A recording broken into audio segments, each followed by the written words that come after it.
Hi, I'm Kelly.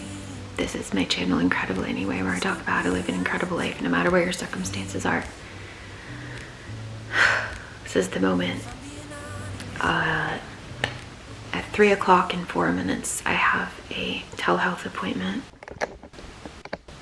with my neurologist, my Meniere's doctor. Vertigo's bad. I'm really not feeling great. I'm ready to talk about surgery. I'm really shaking.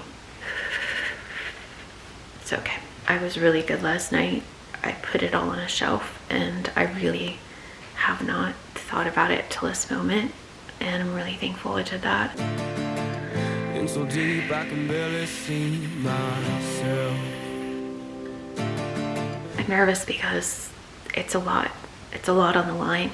I feel like in a way my life is on the line, like not my life, but like my quality of life, my ability to be. I pray that he is receptive and understands how bad things are for me.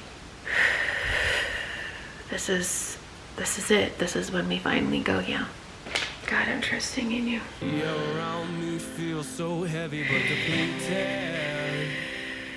2:59. Usually he doesn't call me right on the dot, so I hate the anticipation and build up anxiety. I know I can trust the moment. I know I can trust myself. I know I'm gonna be all right. It is 3:10.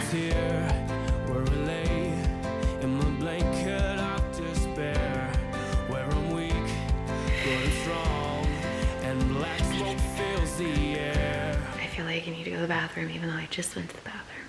Like I'm marking every minute. It's 3:14 p.m. I'm thankful to be waiting here at home. My face is so burning up. Can you see how red it is? Like heat is just pouring off it. That's how my body's coping. 3:15. Over the last 17 years, I've learned patience, and sometimes that hasn't served me well. 3:17.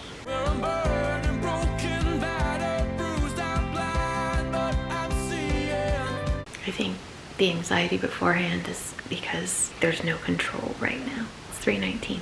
Please, please, please. 3:21. 3:22. Penny's watching me.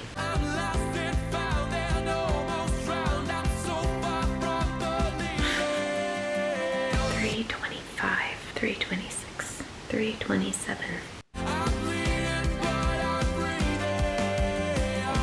3:28. 3:29. Starting to be concerned. Wondering if I should call them.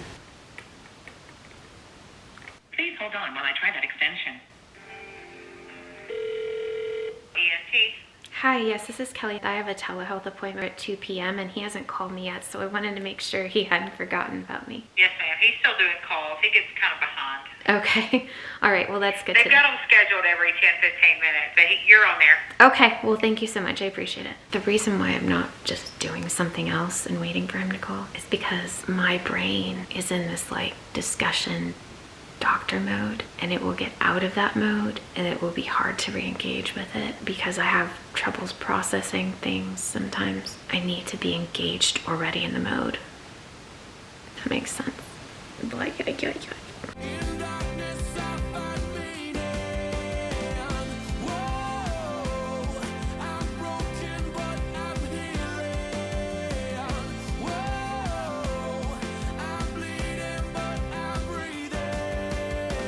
I want to kind of explain what I heard on the phone call. Hello?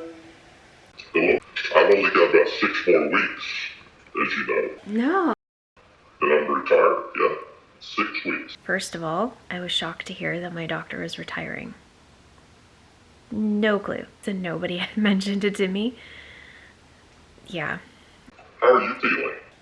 I've not been doing good. I've been doing really, really bad, and actually wanted to talk to you about my test results and surgery. We had talked about labyrinthectomy. I just don't have any quality of life, and I feel like I'm watching my life just pass before me and not, you know, being a part of it, and it's really hopeless place to be with the vertigo. Then he was discussing the results of my vestibular function test. You remember when we did the most recent test result, it appeared that you had a 100% weakness before, but the most recent one suggested 50%. Which means that some of those fibers grew back. Oh, okay. Here is where my experience with Meniere's is more unique. I know other people who have had this experience, but it's not common. Most people will get gentamicin injections, which is an antibiotic, injected into the ear. They will have 1 to 3 injections and their Meniere's will be done. Gentamicin is toxic to the inner ear, and that's why they do it instead of surgery. I have had 8 gentamicin injections. 4 of those, they actually cut open my middle ear space, put the gentamicin in, which means there was a higher concentration of the medication. What happened is that the medication would work for a time period, and then those nerve cells that we killed with the medication would grow back, because my nerve cells are pretty frickin' resilient. In 2020, it was 100%, but in 2022, August, it was 51% weakness on the right. Fibers grew back after killing them off. Some of them grew back. Wow. I mean, we've done 8 gentamicin treatments. Well, it kills them for a while, then they come back. Wow, that's really wild that it grew back like that. So that explains a lot. Yeah, it does. Thank you. That feels very validating, actually. 6 gentamicins. 8. I've had 8 total. And the ones where you open my middle ear space and put it in there. That's even a higher concentration. Yeah, I think we did that 3 or 4 times. It sort of kills the mitochondria, and then some of them grow back. I don't know why, but last November, when I told him, I'm done, I want surgery, I talked to you guys about the brain surgery, and he said, I really think that this is going to burn out for you. I think you only have a year or 2. Just keep persevering, get through this, and you'll be okay. That's almost been a year, right, since that happened. And I'm not better. And the vestibular function testing that I had tells us why I'm not better. And the truth is, my doctor should have done this testing a year ago. He should have done it 2 years ago. And here's why. In January of 2020, I had vestibular function testing. I had 99% weakness in the vestibular function of my right ear. So it was functioning at 1%. We want it at 0. So good news, right? When I had the vestibular function testing here recently, it was actually in August, my testing showed that I have 51% weakness, 49% functioning. That means my vestibular functioning improved despite all of those gentamicin injections and intensive gentamicin treatments. My vestibular functioning improved. It's supposed to die out and go away. It's supposed to go to 0, and mine improved, which proves the theory that my nerve cells in my inner ear have been regrowing. So the solution is surgery. I've given up all my privileges for operating. My doctor can no longer do surgery because he's retiring in 6 weeks. I actually know one of the doctors there at the university, so I will make a phone call and see what I can get done for you. What surgery do you recommend? Do you think labyrinthectomy would be the best? I might recommend that, or they might recommend a nerve section, which is a little bigger deal. And we talked about the 2 different surgeries that are available, the brain surgery, the vestibular nerve resection, and the labyrinthectomy. I've talked about both here on my channel. The downside of that nerve section would be making the headache worse. Potentially, the headache is the complication. Suboccipital headache is a bad problem. The surgery that would preserve my hearing, because I still have relatively good hearing, would be the vestibular nerve resection, the brain surgery.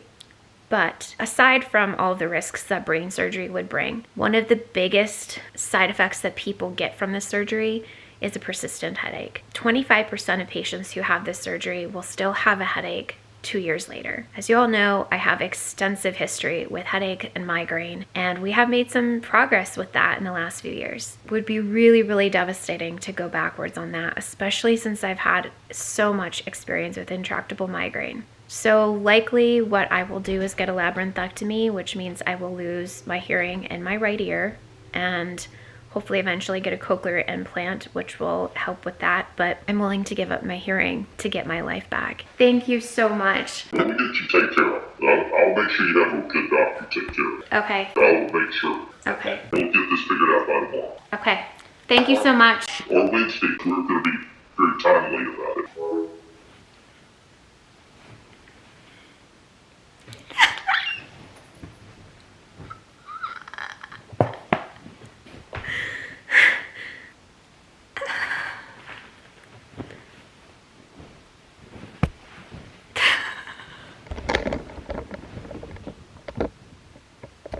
I was very emotional, obviously.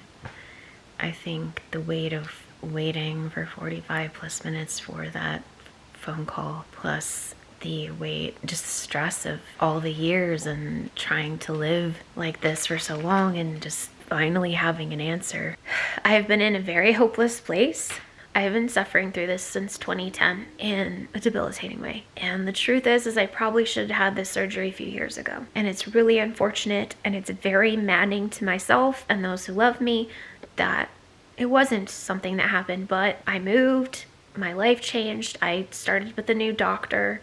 I think there are things he should have done differently. I think at least I should have had this surgery last year, but we can't go back in time. And I won't get that time back. But I will get this time going forward. I have lost so many years of the prime time of my life to this disease. And I'm frustrated because a lot of it I feel is useless. Maybe if I had had the surgery sooner, I could have had children. But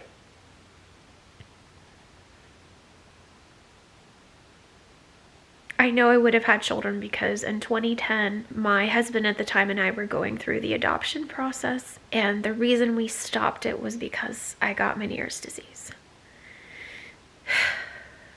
There's a lot to grieve. Right now, I want to focus on the fact that I'm celebrating. The best part is knowing the weight that this will take off of my family. They have watched me suffer. They have carried me. I'm just really thankful. So the next steps are basically that my doctor said he'll call me back tomorrow or the next day. If I haven't heard from him by the end of that time period, I'm going to call him. And hopefully I'll get set up with, this doctor that will do the surgery relatively soon. Hopefully he'll agree to do it. And we'll move from there. I mean, we obviously still have some hurdles. It's not like I have a surgery scheduled yet, but I wasn't allowing myself to hope or to have the hope that comes with this surgery. I wasn't allowing myself to dream that it could be real, and it feels real, and all of the possibilities. Yeah, I have other health issues, but this one is so debilitating.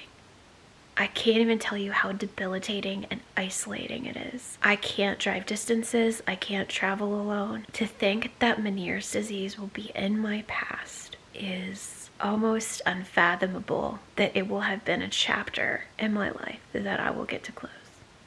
Of course, I always will deal with the hearing loss, but that's going to be a piece of cake compared to what I've been experiencing. At least I think it will. It'll be its own journey. The world is opening up, and I'm a big dreamer, I want to do public speaking. I want to be able to write books. I want to be able to XYZ element of P, I'm just so...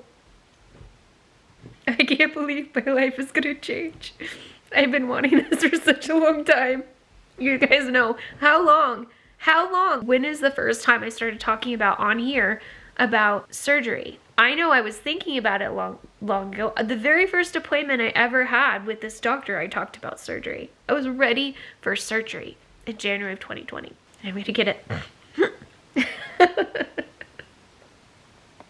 I'm so happy. So I'm going to take you along for that journey.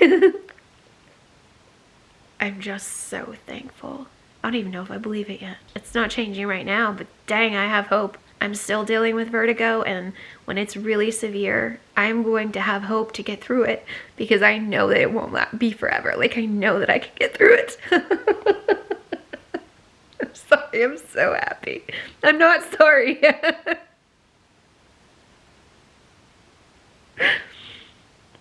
I'm gonna throw a freaking party. I have felt so lonely and so isolated because of this disease.